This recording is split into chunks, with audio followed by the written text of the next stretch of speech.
my name's Alex. I'm going to show you how to create custom patterns in Photoshop. So suppose you have a website or something you want to create a pattern for.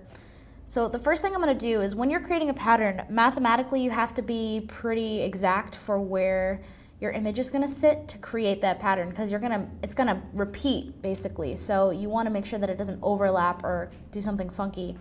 So the first thing you're going to do is go to View, Show, and then Grid.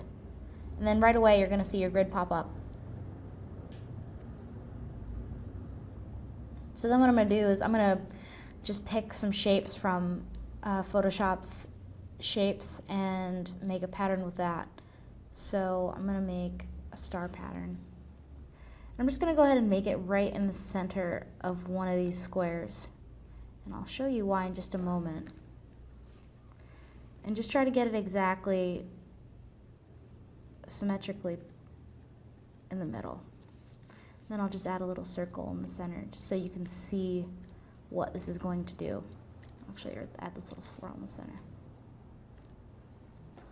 Okay. What I'm doing here is just making sure that it's in the center.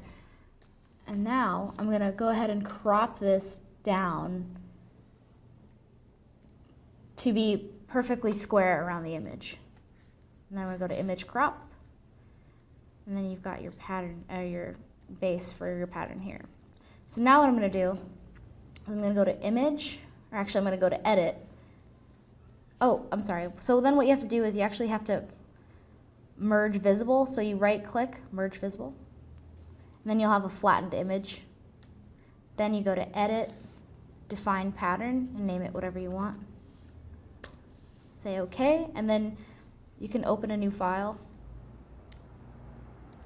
Here's your file. Go to Paint Bucket and select Pattern. And your pattern will be instantly put right there on the bottom. So then you just use the bucket, and there you go. It fills your pattern for you. And as you can see, it filled it perfectly in the squares. My name is Alex, and this is how you create a custom pattern in Photoshop. Thank you.